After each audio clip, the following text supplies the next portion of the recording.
Saravá, Mojubá, Axé, salve para quem tá chegando. A Stephanie, doutora Márcia, Fabi, Renata, Leonardo. O pessoal vai chegando aí aos pouquinhos. E tamo aí mais uma vez, segunda-feira, 9 horas da noite, nosso encontro sempre marcado. Mais uma vez para falar de Umbanda. Boa noite, seu Tranca-Ruas. Tranca-Ruas 777, Axé. A Clau Ávila, a Andréia, a Vânia, todo mundo chegando aí. Olá, Saravá, Axé. Então, para quem está chegando, eu já vou começar pedindo favor, já vou começar aqui, passando aqui as orientações da live. E aí, fala Giovana, sumida, viajou pra caramba, passeou, parabéns. Espero que você tenha aproveitado. Carolina, Axé, minha filha, salve. Então, para quem está chegando agora, a missão é a seguinte, ó, clicar no coraçãozinho aí do lado, porque aí o Instagram distribui mais a live, né? Saludos desde Brasília, irmão. Boa noite, Rick, Axé. Tá viajando, mas não larga as lives, é isso. Então, clica no coraçãozinho aí do lado para aumentar a distribuição do Instagram, o Instagram avisar mais gente que a gente está ao vivo. Porque hoje a gente vai falar de uma linha de trabalho específica dentro dos terreiros de Umbanda. A gente vai falar dos saberes orientais, dos saberes dos mestres do Oriente dentro do terreiro. E aí eu já quero deixar aqui para vocês a primeira provocação, tá? Quem tiver dúvida pode colocar aqui na caixinha também. Só que eu quero deixar já a primeira provocação. Quem aí, dos 28, 29 pessoas agora que estão na live, 30 pessoas agora, já foi atendido, já passou por uma consulta com um mestre do Oriente? Quem aí já passou por uma consulta dentro de uma gira de Umbanda e o guia falou assim, ó, eu sou o mestre fulano de tal, eu sou o monge fulano de tal, eu sou a monja fulana de tal, eu sou o mestre hinduísta, sou o mestre shintoísta, sou o mestre budista. Quem já passou por uma... A Teca nunca passou por uma consulta com o mestre do Oriente. Então, tá vendo? Ó, a Sandra. Quem já passou por uma consulta com o mestre do Oriente aí no terreiro?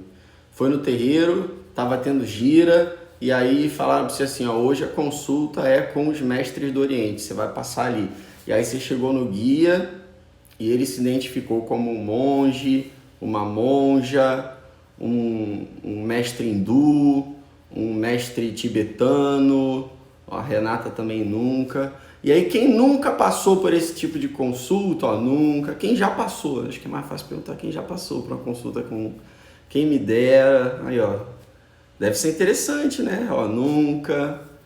E agora a segunda provocação é a seguinte, a maioria do pessoal, 34 pessoas, todo mundo que respondeu alguma coisa respondeu que nunca passou por uma consulta com um mestre do Oriente. Agora a segunda pergunta é, por quê? Salve Du, meu irmão, Axé. Então, Du, você já passou por uma consulta com o mestre do Oriente no terreiro? Com algum guia que se identificou como mestre do Oriente? Ó, eu sou o monge tal, eu sou a monja tal, eu sou o mestre tibetano tal, e deu um nome sagrado ligado a esses saberes orientais. E aí quem nunca passou, ó, não deu pra gente se ver, não, cara, vai ter outras oportunidades, se Deus quiser. O motivo foi mais do que justo, mas a gente tá sempre junto, meu irmão. Então a Carol chegou aí também.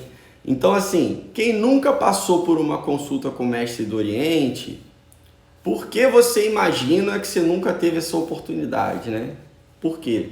Eu tô deixando vocês falarem mais hoje do que eu um pouquinho, né?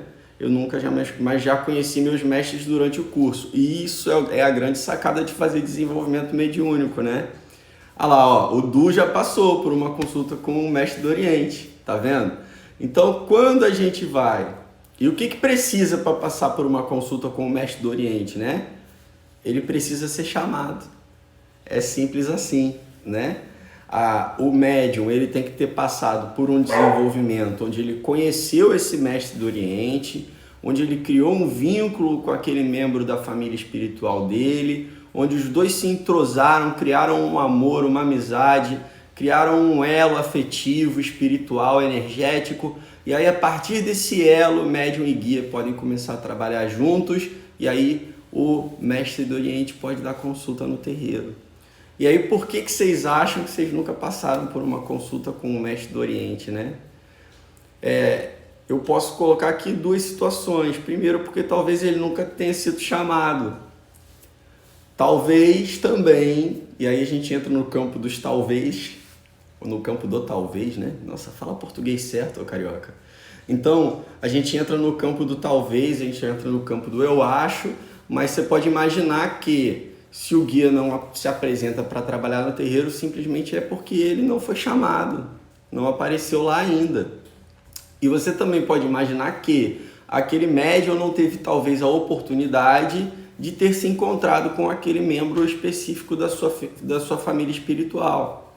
E aí o objetivo da live de hoje qual é? A gente entender quem são esses mestres do Oriente, qual é a mensagem que eles vêm trazer para o terreiro, qual é essa pegada energética e por que se apresenta dentro de um terreiro de Umbanda, saudando os orixás, alguém que se diz um mestre tibetano, alguém que se diz um monge budista, alguém que se diz um mestre shintoísta. O que ele agrega ali no terreiro? O que ele está fazendo ali, cara? Se você parar para pensar, é louco, né?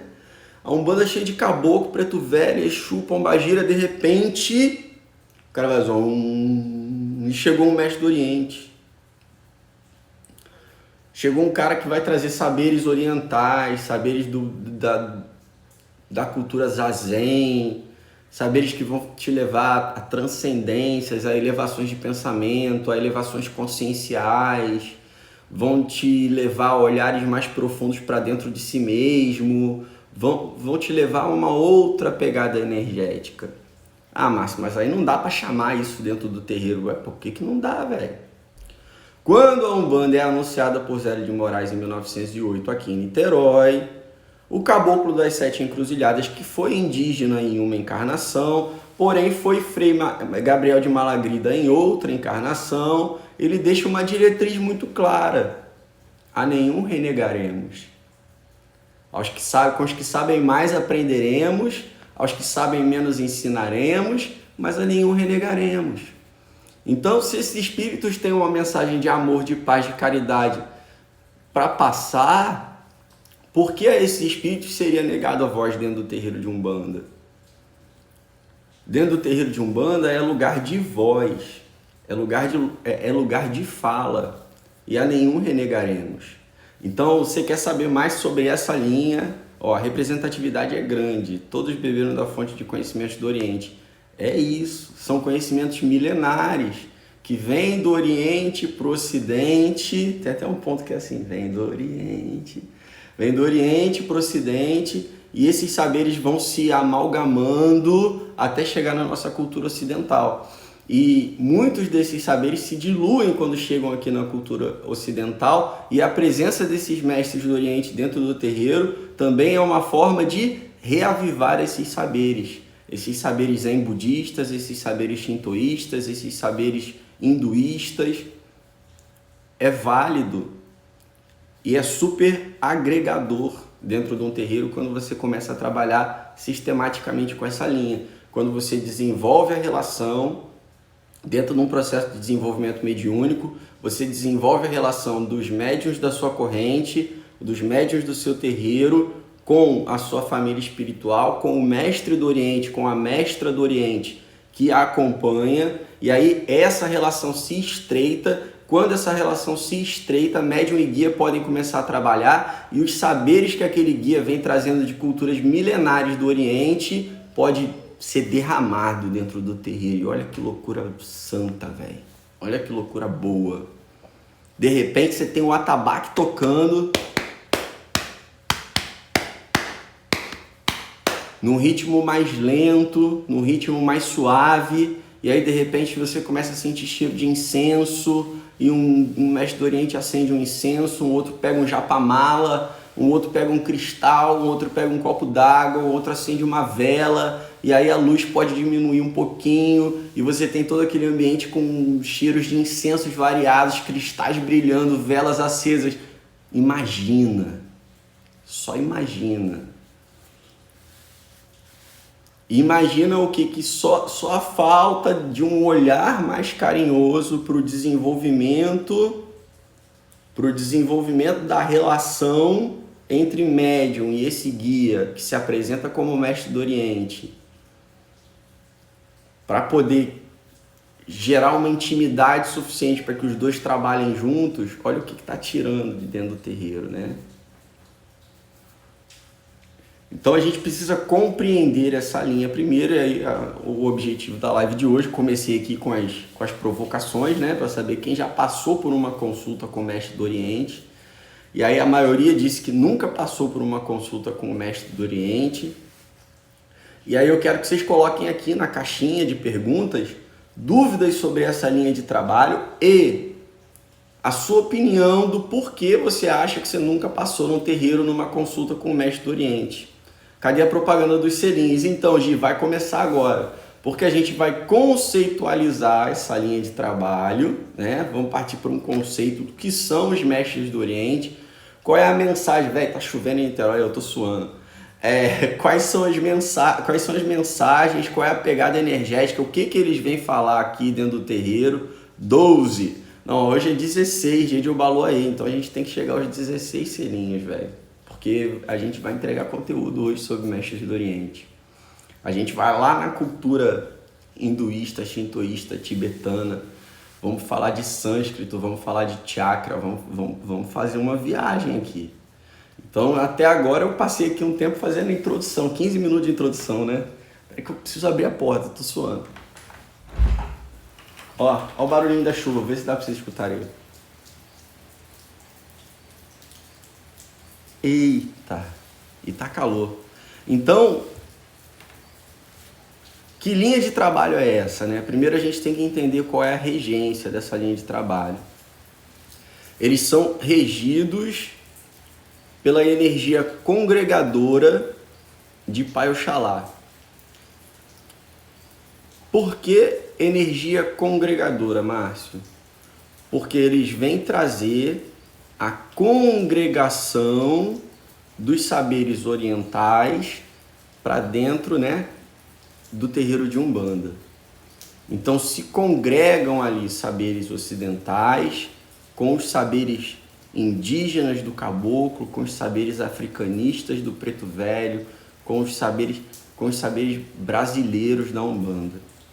Então Pai Oxalá, regente da fé, Senhor da congregação, Senhor da junção entre pessoas, também é o regente da linha do Oriente. Então, ó, o pessoal tá comprando selinhos aqui, ó, Plantão Capurro, axé, Platão Capurro, axé, gratidão, meu irmão. Deixa eu ver mais quem, ó, Carolina, o Jefferson, axé. Já são 4 colaboradores, faltam 12, estamos chegando. Então, eles vêm trazendo a energia pura e cristalina de Pai Oxalá. Então, são guias que vão trabalhar dentro da congregação de saberes. E aí, no início, eu falei assim, ó, eles vão trazer saberes shintoístas, budistas e hinduístas, principalmente, né? Lógico que existem outros saberes orientais a serem trabalhados. A Japamala passa a ser praticamente uma guia. Eu tenho a guia do meu mestre do Oriente, é um Japamala que minha mãe me deu. Tá lá no terreiro. Então, tá velhinho. Minha mãe me deu esse Japamala já há muitos anos, quando comecei a praticar meditação. E aí ele acaba reivindicando o Japamala num determinado momento. Ele fala assim, ó, aquela ali é minha guia. Eu falo, mas não é uma guia, é um Japamala. Mania de discutir com guia, né? Coisa tonta. Não é uma guia, que é um Japamala, o senhor não quer uma guia. Não, aquela é minha guia. E aí o Japamala passa pro salve Du. Gratidão, meu irmão. Olha o Du colaborando aí com a live também. Então, ó, os selinhos, só para explicar para a galera que está colaborando, eles são uma ferramenta que o Instagram disponibilizou e a gente está utilizando para guardar dinheiro para a expansão do terreiro pós-pandemia. Então, hoje a gente é uma casa muito pequena ainda, que consegue atender muito poucas pessoas, e aí a gente está nesse processo de expansão aí, essa grana que o Instagram pagar a gente do selinho vai ser usada para a gente poder expandir e começar a atender mais gente depois que estiver todo mundo vacinadinho, beleza? Então, gratidão para todo mundo.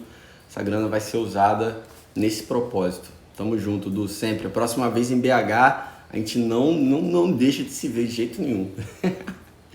Então, assim, Eles vêm trazendo saberes congregadores de Pai Oxalá, nessa pegada de congregação de fé.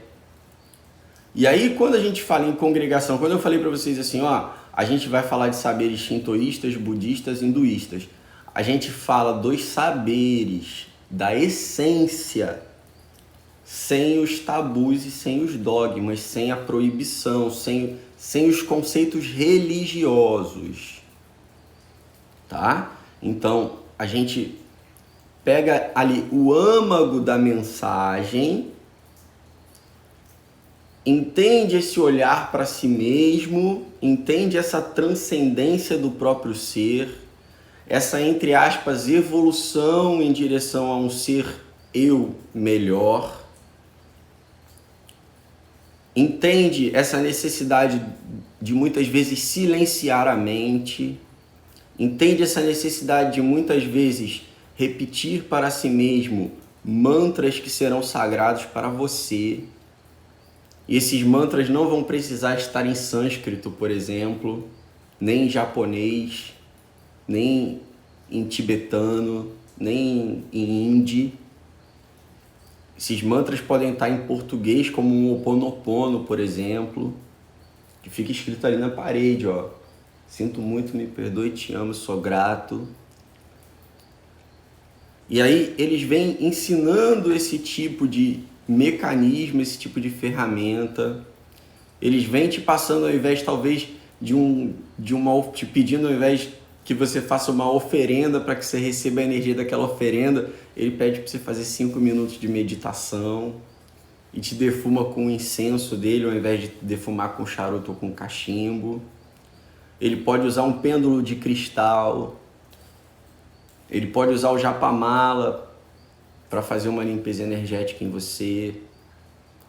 Então, dentro dessa consciência de que esses guias são espíritos que passaram em alguma encarnação por dentro dessas religiões, por dentro desses saberes religiosos, eles podem dar esse recado dentro do terreiro.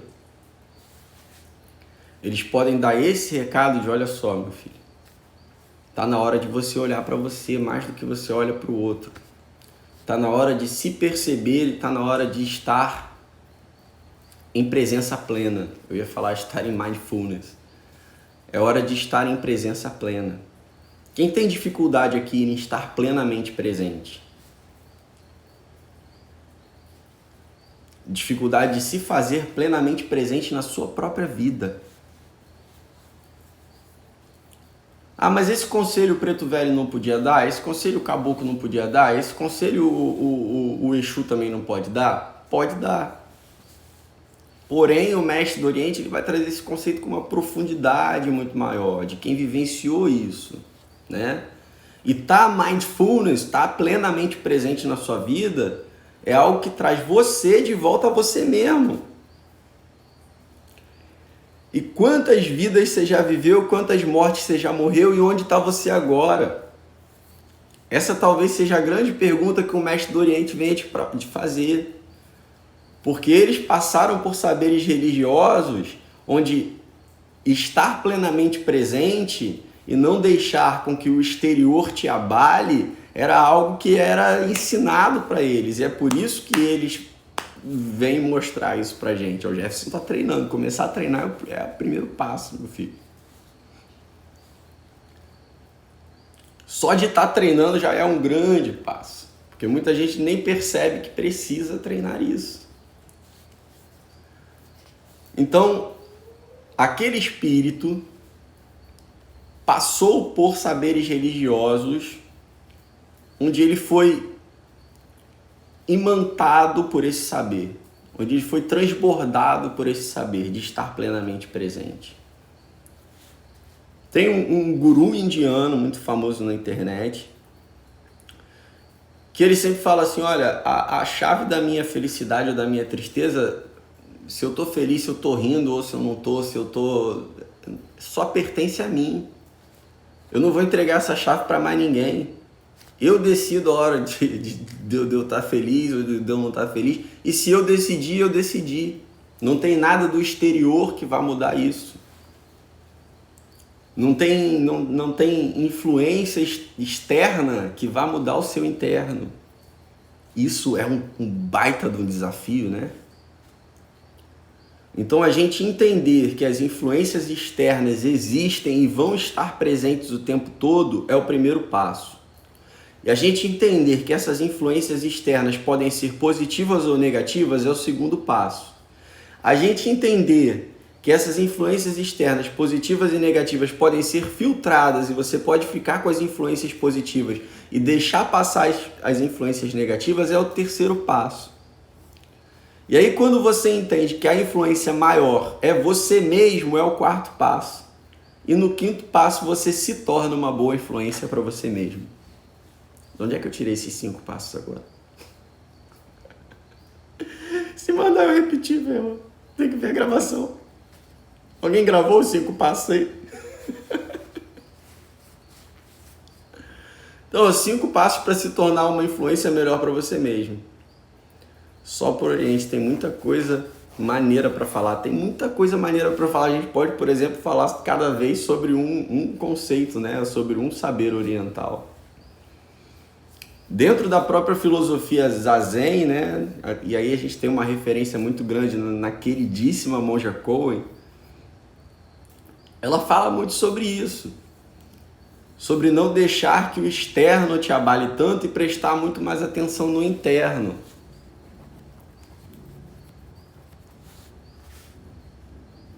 E quando a gente passa a prestar muito mais atenção no interno, a gente está vendo se o nosso interno está sendo uma boa influência para a gente ou não. Porque muitas vezes você é a sua maior má influência. E só de perceber isso você pode tentar corrigir. E só de tentar corrigir já é um grande passo em direção ao crescimento.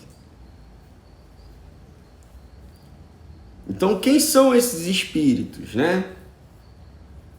Esses espíritos são espíritos humanos que já tiveram muitas encarnações. Em algumas ou em alguma dessas encarnações, eles foram imersos nesses saberes.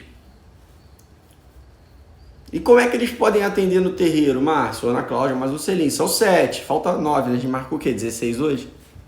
16, falta 9.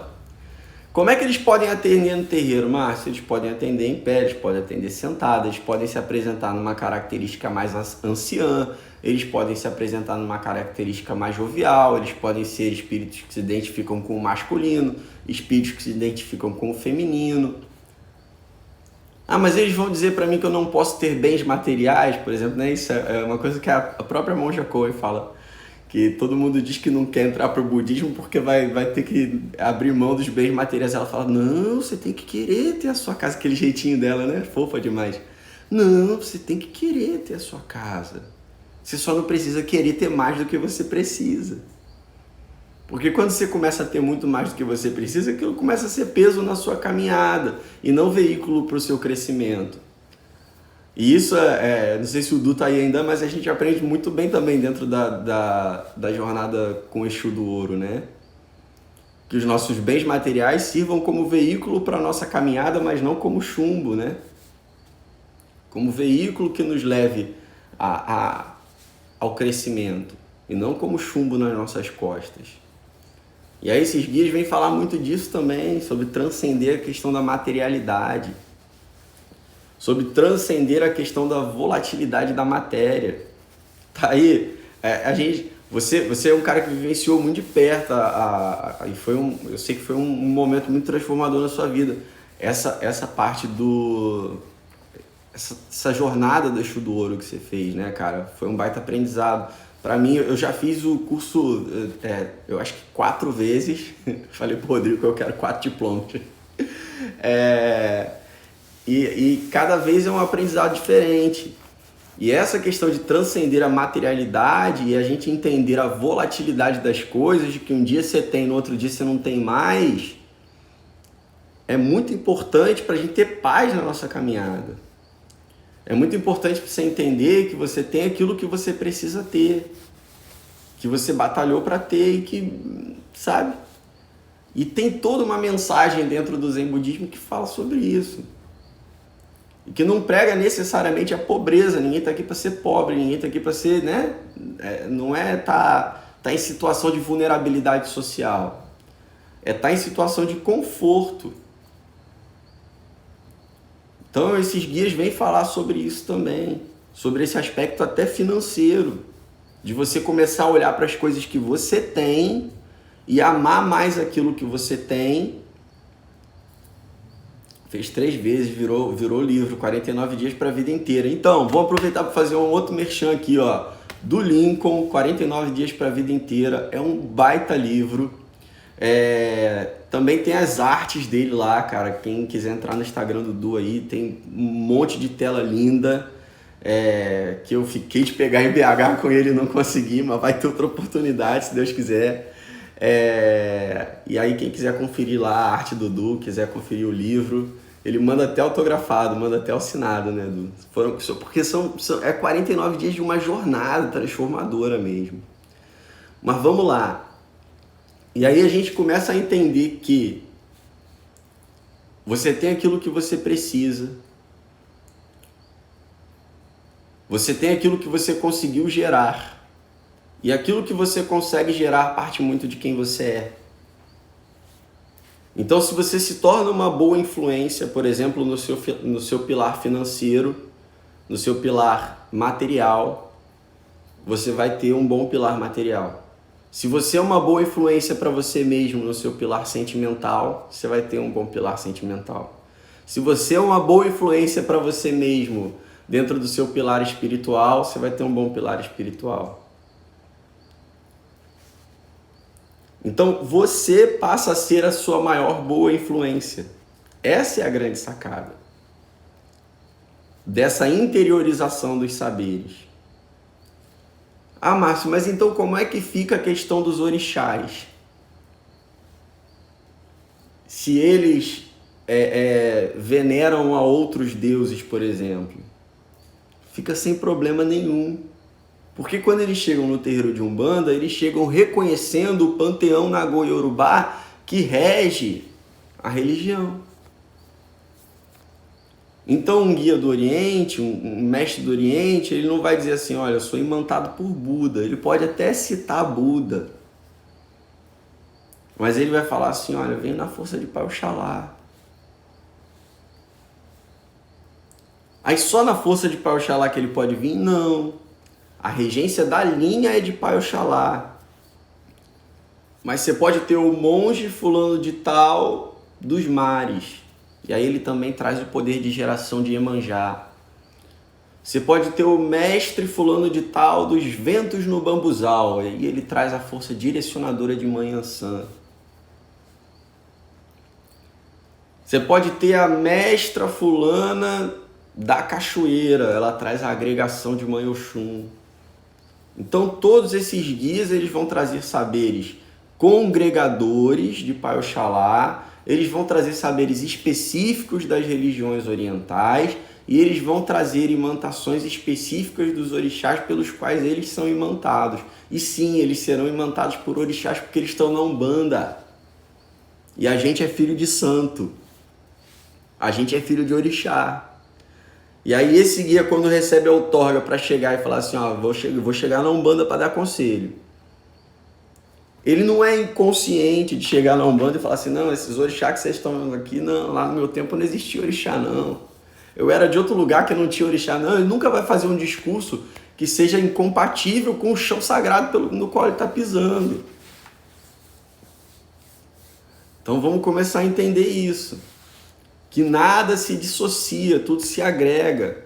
A gente não precisa dividir nada, a gente só pode, a gente tem a oportunidade de só somar. E é somando que a gente vai aumentando cada vez mais as possibilidades dentro do terreiro de Umbanda. Volto lá àquela fala do início, aquela imaginação do início, né?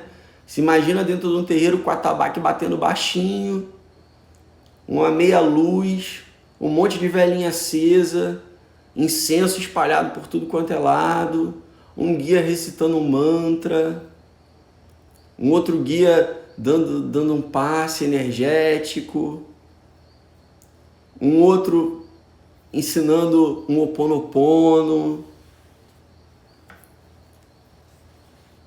Ah, mas eles também vão usar banho de erva? Vão.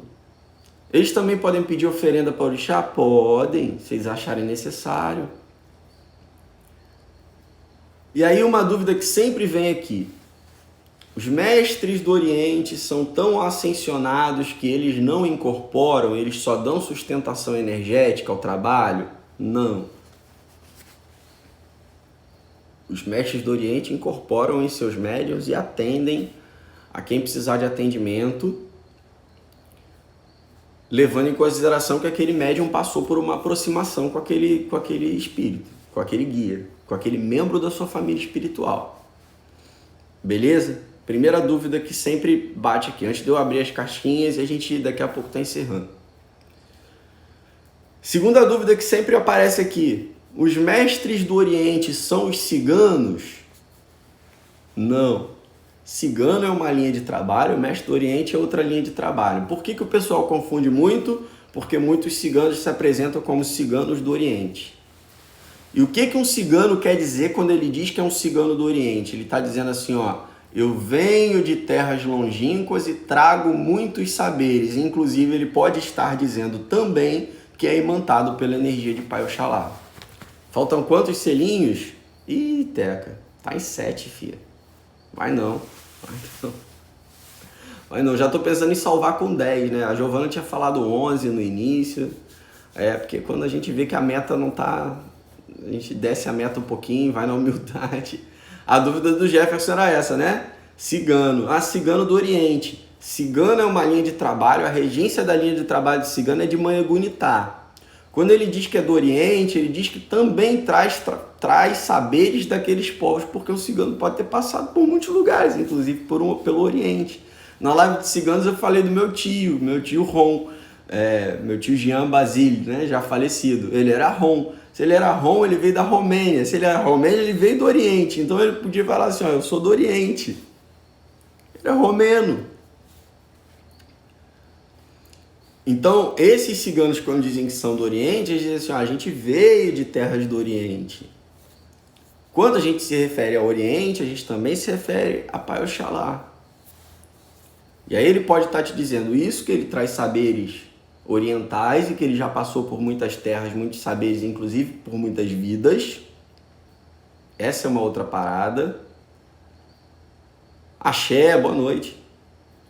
E ele também pode estar dizendo a imantação, está falando sobre a imantação de Pai Oxalá, tá? Essas são duas dúvidas muito clássicas que aparecem aqui. Ciganos são mestres do Oriente? Não, ciganos são guias de uma outra linha de trabalho regida por Manhagunitá, que vem falar sobre... A live sobre cigano está lá no nosso canal, o canal Uma Banda no YouTube. Quem não está inscrito ainda pode se inscrever lá e estudar ciganos nessa outra live. Acho que é o último vídeo que está lá, Ciganos na Umbanda. E aí a gente fala sobre toda a regência, sobre toda a mensagem de liberdade que os ciganos vêm colocar para dentro do terreiro. Hoje, falando em mestres do Oriente, a gente dissocia, né? Mestres do Oriente é uma linha de trabalho.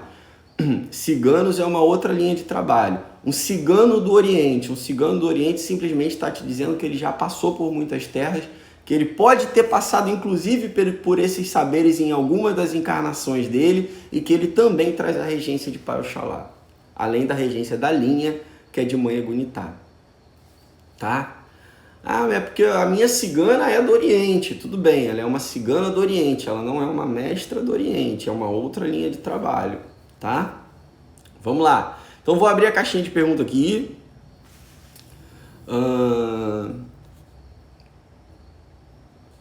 Mestre Kutumi. Esse nome é japonês, então. Quando o mestre se apresenta com esse nome, né, Mestre Kutumi, a gente precisa entender que esse nome ainda está fechado. A não ser que você consiga encontrar a tradução desse nome em japonês e que esse nome em japonês signifique alguma coisa, e aí Kutumi, eu não sei se está em japonês, se está em chinês, se está em hindi, não tem essa habilidade linguística toda, né? Eu falo só português, inglês, espanhol, alemão, francês e italiano, mas japonês, hindi, sânscrito, o negócio fica mais embaixo, né? Tô começando a aprender Yorubá, mas a gente precisaria saber Kutumi da onde?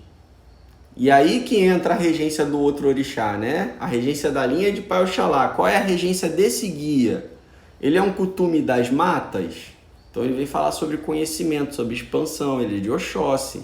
Ele é um cutume da cachoeira, ele vem falar sobre agregação, amor, concepção, ele é de Oxum.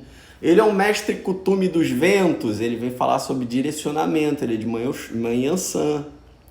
Então, a gente precisa entender É só, né, Carol?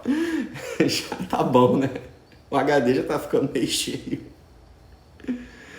Mas saber cutume da onde é que vai te dizer na energia de quem esse guia tá trabalhando, tá? Vamos lá, mais uma. Alguém perguntou aqui, ó, é verdade que os ciganos são desconfiados? Nada, desconfiado é a gente. Desconfiado é o ser humano. Os guias, a gente precisa dar uma desconstruída nisso aqui. Vamos meter um pé na porta um pouquinho? Porque senão não tem graça, né? Falta 7 minutos pra gente terminar a live. Se não meter o pé na porta, não tem muita graça. A gente tem que parar de humanizar os guias, pelo amor de Deus, velho. O Exu não é beberrão, a pombagira não é mulherenga, não é mulherenga, não canta homem dos outros, o malandro não é mulherengo, o cigano não é desconfiado, a pombagira não é mal-humorada, o preto velho não é... Sabe? Para de humanizar o guia, pelo amor de Deus, ele já passou dessa fase do Super Mario, velho. Aquele primeiro mundozinho do Super Mario, onde você só tem que aprender a pular lá os negocinhos, cara. Pegar as moedinhas, ele já passou dessa fase aqui. Esse negócio da gente dizer que o guia é mal-humorado, não é porque o meu guia é muito mal-humorado. Mal-humorado é você, velho. Salve, Tomás, axé. Então assim, não, porque meu malandro é mulherengo. Não, porque o meu cigano é tão desconfiado, meu cigano não confia em ninguém. Quem não confia em ninguém é você. O guia passou dessa fase. Energia não mente. Se energia não mente, como é que ele vai ser desconfiado? Por que ele vai desconfiar se a energia não mente? Percebe? Onde é que a gente já pega o pulo do gato da parada aí? Energia não mente. Existe uma necessidade imensa de humanizar o guia, talvez para conseguir uma compreensão facilitada e não buscar uma compreensão aprofundada. Sim, ele está correto. Os guias são o espelho do médium. Pai Rubens já dizia. Médium boca suja, Exu boca suja. Então, quando a gente parar para entender que o guia trabalha com energia e que energia não mente, a gente para de tentar humanizar o guia e colocar características humanas em alguém que já está ascensionado, tá? Vamos lá. Vamos ver. Todos os orixás têm uma linha de trabalho específica? Se sim, poderia citar as 14? Então, os tronos têm linhas de trabalho que são específicas, né? Alguns orixás têm regência sobre guias. Então, por exemplo, na linha da fé, a gente tem um exemplo dos mestres do Oriente. Na linha do amor, a gente tem um exemplo das crianças. Na linha do conhecimento, a gente tem o exemplo dos caboclos. Na linha de Xangô e Gunitá, na linha da justiça, a gente tem caboclos de Xangô, caboclas de Egunitá, caboclas de Xangô, caboclos de Egunitá. Na linha da lei, a gente tem, além dos caboclos de Ogum, os caboclos e caboclas de Ogum, caboclos e caboclas de Ançã, a gente também tem a própria linha de Exu e Pombagira, trabalhando na linha da lei. Na linha da evolução, a gente tem os pretos velhos. Na linha da geração, a gente tem o povo d'água. Pronto. Acharam que eu não ia conseguir, né? Vamos lá. Uma pessoa que não tem mediunidade de incorporação pode ser pai ou mãe de santo? Então, essa resposta no meu coração mudou. Há 3 anos atrás eu te diria que sim. Hoje eu te digo que não. Porque a presença do guia chefe incorporado vai gerar no terreiro um movimento energético atrator para a chegada dos outros guias. Um movimento energético magnetizador, uma onda magnetizadora que vai abrir portais para a chegada dos outros guias. E como compreender a incorporação do meu irmão se eu mesmo não incorporo? Como auxiliar um filho num processo incorporativo se eu mesmo não incorporo? Então, antes de tentar ser sacerdote, é importante desenvolver a mediunidade de incorporação, que é a mediunidade mais característica dentro do terreiro de Umbanda, tá? Então, é uma resposta que eu tive que passar por uma desconstrução. Algum tempo atrás eu diria que sim, porque ele vai ali conduzir os trabalhos, necessariamente ele não precisaria estar incorporado, mas hoje eu digo que não, que ele precisa sim ter pelo menos o domínio, né, o controle dessa faculdade mediúnica, que é a faculdade mediúnica de incorporação. Tá acabando as perguntas, hein? Vamos lá. Eles podem se apresentar junto aos ciganos? Então, Jefferson, a pegada energética é bem diferente. Então, o ideal é que você tenha... O ideal, né? O ideal para mim é que você tenha um momento ali para chamar os ciganos, e aí você tem toda uma pegada energética, porque os ciganos vão trazer uma mensagem, os mestres do Oriente vão trazer outra mensagem. As mensagens se completam? Sim, todas as mensagens dentro do terreiro de Umbanda se completam. Agora, os ciganos vêm falar de liberdade, os mestres do Oriente vêm falar de olhar para dentro de si mesmo, de estar plenamente presente, de estar mindfulness. Então, são mensagens que se completam, mas que são mensagens diferentes. Então, elas podem ser ouvidas em momentos diferentes. Então, essas linhas de trabalho, elas podem ser chamadas em momentos diferentes, tá? Lucy Cleide, já passei uma vez e me passaram um banho cruzado, depois um banho circulado. Não entendi. Então, é mironga, filha de terreiro. Então, o banho, se foi cruzado, tem um movimento. Se foi circulado, tem um outro movimento. Mestres do Oriente trabalham com movimentos de mão que se chamam mudras, que tem a ver com o fundamento do banho que te passaram. Então, a gente tentar entender que qual foi o porquê desse banho, né? Agora, o movimento que a água vai fazer em você, se vai cruzar, se vai circular, aí é com ele, tá? Stephanie, como é o trabalho deles? Absorvem, revitalizam, equilibram, fazem de tudo. Eles podem absorver, descarregar, né, energia negativa, eles podem vitalizar e, principalmente, eles são grandes reequilibradores. Apesar deles poderem fazer absorção de energias negativas e também poderem fazer vitalização, se você parar para pensar no que é uma meditação mindfulness, no que é estar plenamente presente, é estar buscando o reequilíbrio. Então, se você parar, por exemplo, vamos falar de uma mestra do Oriente encarnada, a Monja Coen. Se você parar para assistir uma palestra da Monja Coen, o tempo todo ela está falando em reequilíbrio. A Carla Macedo chegou agora. Por que falam que o cigano é do Oriente? É porque ele passou por lá. Faço meditação toda semana com o mestre do Oriente. É isso. É fazer essa aproximação com ele. Ana Cláudia, a rainha dos selinhos, já está com 12, a foto dela, quer dizer, já está com 12 aqui agora, a foto dela daqui a pouco já deve estar brilhando. Então, se a gente parar para assistir uma palestra de um monge budista, se a gente parar para assistir uma sessão de meditação zazen, a gente vai ver um momento de reencontro, de reequilíbrio consigo mesmo. E reequilíbrio em todos os campos da vida.